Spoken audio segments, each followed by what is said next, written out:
New charges and new details tonight in the killing of 2-year-old Glenara Bates. The prosecutor considers it among the worst abuse cases he has ever seen. On March 29, 2015, 2-year-old Glenara Bates was found lifeless, her tiny body ravaged by unimaginable cruelty. Weighing only 13 pounds, less than half the average for her age, she was the very definition of a child who had been failed. But what's more terrifying than the horror of her death is the fact that it could have been prevented. A child locked away in a dark room, starving, bruised, and crying out for help while the world outside carried on. Her parents, who had promised reform, became the very hands that inflicted her pain. And the system meant to protect her, it turned a blind eye. The signs were all there, ignored, dismissed, and hidden behind a mask of progress. The stakes are higher than a single case. This is about how the unthinkable became reality when justice and responsibility were ignored. The details of Glenara's final days are a testament to how far some will go to shield their sins, and how in the end, it wasn't just her parents who failed her. It was everyone who could have stopped it. In January 2013, Glenara Bates was born, a bright-eyed little girl with a future ahead of her that should have been filled with love and care. But that wasn't the life she got. By the time she was a toddler, Glenara and her siblings had already been taken from their biological parents, Andrea Bradley and Glenn Bates, after repeated allegations of mistreatment. But this wasn't the end of their story. Andrea wasn't giving up. She promised the court that she would change, that she'd clean up her life and become the mother her children deserved. She swore she was leaving the past behind, that her mistakes wouldn't define her. Glenn, her partner, stood by her side, claiming he was sober and ready to finally step up as the father he had never been. They convinced the court they were a family reborn. And in September 2013, after the judge's ruling, their kids were returned to them. Caseworker reports hailed Andrea's remarkable progress, praising her spotless home, steady job, and completed parenting courses. But these reports, they were just a shiny facade. Underneath, the cracks were already forming, cracks no one bothered to see. Andrea had convinced the system she was ready.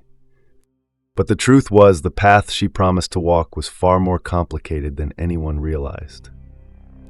To outsiders, the family looked perfect. Church on Sundays, birthday parties, holiday cards. But the cracks began to show. And it didn't take long for unsettling signs to emerge. A daycare worker noticed Glenara flinch when raised voices cut through the air. It seemed minor, but for anyone paying attention, it wasn't. It wasn't normal for a child to react that way. But no one asked. A grocery clerk watched as Andrea slapped her son for reaching for candy, a quick, sharp hit. Andrea laughed it off, calling it just disciplining. It would be the first of many times people would ignore the signs, shrugging them off as nothing. It didn't take long for the first signs of trouble to surface. Neighbors began to hear strange, unsettling noises late into the night. Screams, thuds, and desperate cries that seemed to come from behind the closed doors of the Bates apartment. But that's not all. One neighbor, who had grown increasingly concerned, even filmed Glenn dragging Glenara, lifeless and limp, into the apartment. However, out of fear, they deleted the video, unable to shake the terror of what they had witnessed. Yet no one questioned why Glenara rarely left the house, or why her siblings fell silent when asked about her bruises. It was as if the signs had been buried under a blanket of denial, dismissed as nothing more than the normal noise of life. The child welfare system was satisfied with the reports they received, glowing accounts of a family seemingly on track. They were content seeing only the surface, while the darker truth was glaringly visible to anyone who chose to look closer. But things didn't add up. Behind the glossy reports and pristine appearances, something was terribly wrong. The tension began to build when a teacher noticed hand-shaped bruises on Glenara's delicate arms. But when she raised the alarm, her report was ignored. Another medical professional, a pediatrician, noted that Glenara was significantly malnourished. But Andrea, ever the master of deception, lied, claiming her daughter was just a picky eater. And yet, there were more signs that couldn't be overlooked. So much more. As the months passed, Andrea's carefully constructed image began to crumble. Her seemingly perfect world faltered as small details slipped through the cracks. The agency responsible for the protection of children received a teacher's email, but it went unanswered. Glenara's pediatrician flagged the concerning weight loss. But once again, the investigation was brushed aside. The family support services, which were meant to protect the vulnerable, continued to fail her. The questions that should have been asked never were. What transforms a mother into a torturer? How could Andrea, a mother who had promised reform, become the very force that would destroy her child? And perhaps the most haunting question of all, why does the world continue to dismiss the screams of a child, explaining them away as mere discipline? By the time the truth clawed its way to the surface, it was already too late. Glenara's fate was sealed long before anyone took notice of the signs that had been screaming for attention. After a distressing 911 call on March 29, 2015, Andrea Bradley, Glenara's mother, called emergency services, claiming that her daughter wasn't breathing. Paramedics arrived at the scene in a Cincinnati apartment to find 2-year-old Glenara lying motionless, her body severely emaciated and bearing over 100 visible injuries, including fractures, malnutrition, and whip marks. She was rushed to the hospital, but it was too late. Glenara was pronounced dead on arrival.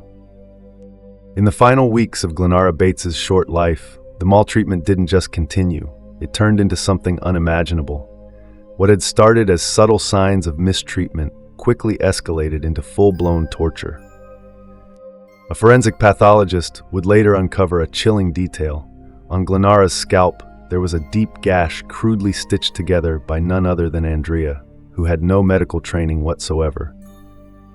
And that wasn't the only discovery. For 3 days, Glenara's fever spiked, her tiny body racked with pain. But her parents did nothing. No calls to the doctor, no trips to the hospital. Instead, they stood by, indifferent, as their daughter slowly withered away.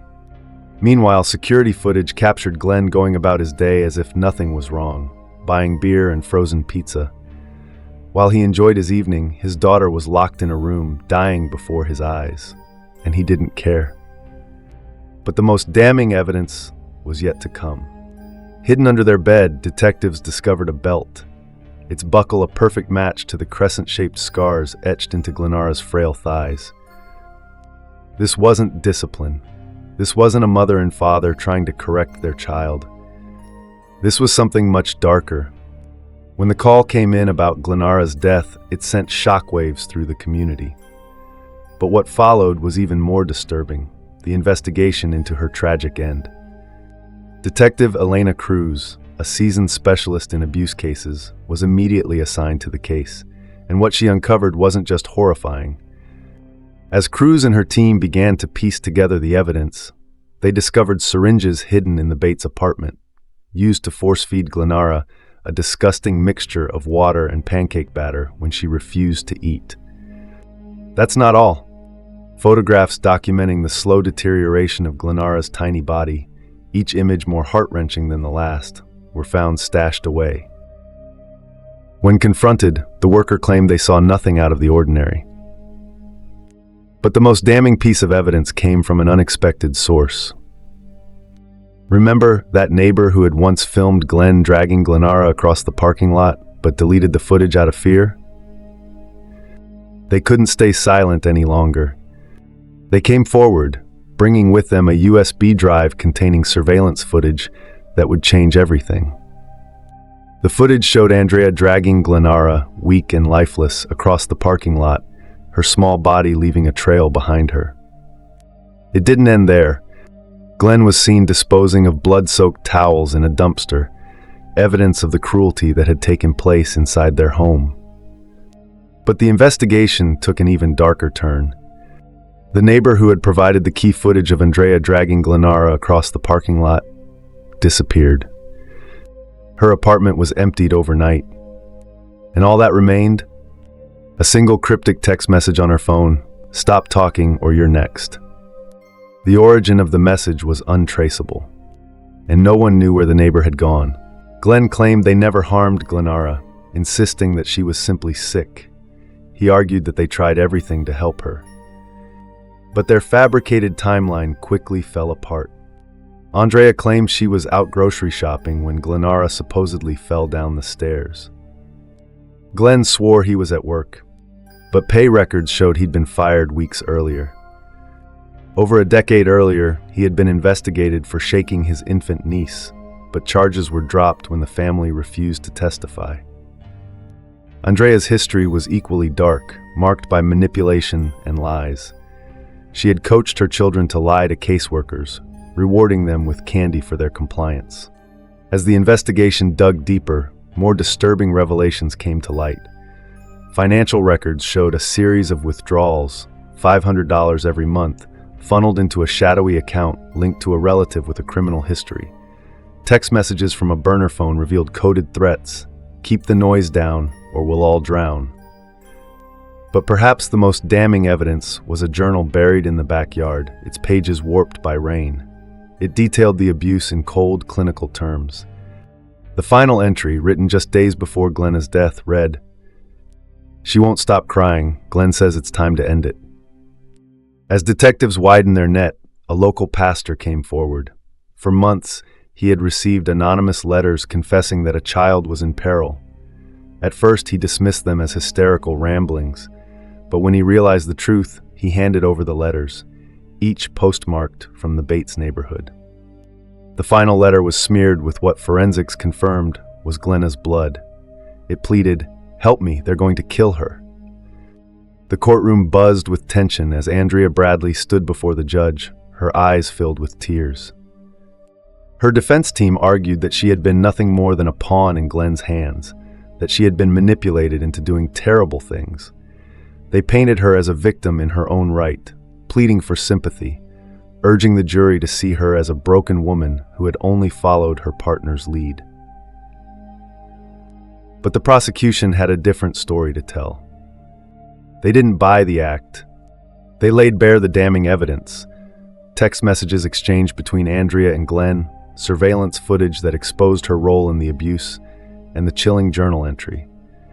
She had kept a journal that read like a guide to her complicity. There was no escaping the truth. As the trial unfolded, the question lingered in the air. Can a mother's tears erase her role in her child's agony, or does grief wear a mask of guilt? The prosecution was relentless, dissecting Andrea's actions piece by piece. The evidence didn't just implicate Glenn, it implicated her too. She wasn't just a bystander, she was part of the cruel, calculated torment. The courtroom watched as Andrea's sobs became less of a plea for mercy and more of a reflection of guilt, as the weight of her choices settled in. Then there was Glenn Bates, the man who had been the true architect of Glenna's death. In his trial, his defense tried to downplay his involvement, suggesting that his role wasn't as significant as it seemed. But the evidence told a different story. His past, his text messages, everything pointed to him as the principal offender. Yet his smirk remained, cold and unrepentant, as if the gravity of his actions hadn't yet reached him. His defense's efforts were futile. No amount of words could undo the image of him standing there, with the blood of his child on his hands, a child he was supposed to protect, but chose to destroy. Then came the twist in Andrea's case. Despite all the evidence against her, the defense team presented a different argument. They claimed that Andrea's IQ was below the threshold for the death penalty, which in Ohio was 70. She scored a 67. Andrea Bradley wasn't fully grasping the consequences of her actions, they argued. Her defense insisted she was a victim of manipulation, unable to understand the full weight of her crimes. This plea for mercy worked to some extent. While she was convicted of aggravated murder, child endangerment, and torture, the judge spared her from the death penalty. Instead, she was sentenced to 15 years to life, a sentence that many felt was too lenient, considering the horrific acts she had committed. Meanwhile, Glenn Bates, the true mastermind behind the abuse, was sentenced to death. tried to paint him as less involved. The jury saw through it. It wasn't a crime of passion or a moment of madness. This was calculated. It was a slow, deliberate execution of innocence. And while the legal system had handed down its judgment, it didn't take away the underlying truth, that justice, in this case, could never truly bring Glenara back. So in 2016, the courtroom, though filled with emotion, fell silent as both sentences were read. Some wept for the children who had lost their sister, while others silently reflected on the heartbreaking, irreversible truth of what had happened. This trial, while it may have delivered a verdict, didn't provide a resolution. The damage was done. The life of a child, one who had never known love or safety, was gone, and no legal ruling could ever undo that. Glenara's siblings, now separated, were placed into foster care, a bittersweet chance at safety after years of suffering. But the scars ran deep. Some children struggled to find peace, each of them carrying the heavy burden of their past. One sibling, unable to cope with the trauma, overdosed on stolen pills. It was a painful reminder that the damage done by abuse doesn't disappear with a sentence. It lingers, affecting everyone it touches. And yet, despite the overwhelming pain, a sense of helplessness hung in the air because justice, as it was delivered, couldn't undo the irreversible harm that had already been inflicted. Outside the courthouse, a wave of protests erupted. People gathered, demanding harsher penalties for such perpetrators and greater accountability for those tasked with protecting the vulnerable. As the dust settled from the trial, Andrea's story didn't end in the courtroom. Her letters from prison painted a chilling picture of her complete lack of remorse. She wrote about the mundane frustrations of her daily life, complaining about food and life behind bars. But nowhere in her words was there a trace of guilt, no acknowledgement of the life she had destroyed. And as for Glenn Bates, his smirk faded long ago. Glenara's death and the trial that followed sparked a nationwide conversation about abuse, the failures of protective systems, and the need for systemic reform. People everywhere began to question the very institutions meant to protect children, questioning how they had failed to see the truth, how they had allowed a child to slip through their fingers. However, in 2020, a shocking twist rocked the case of Glenn Bates when the Ohio Supreme Court overturned his death sentence. The reason? The discovery that a juror with racial bias had been allowed to serve without being properly questioned. This decision opened the door for a new trial, but the outcome was far from what many expected. In April 2023, after years of legal battles, Bates made a surprising move. He agreed to plead guilty to involuntary manslaughter and felonious assault. In exchange, he avoided the death penalty, instead receiving a 25-year prison sentence, with credit for the 8 years he had already served.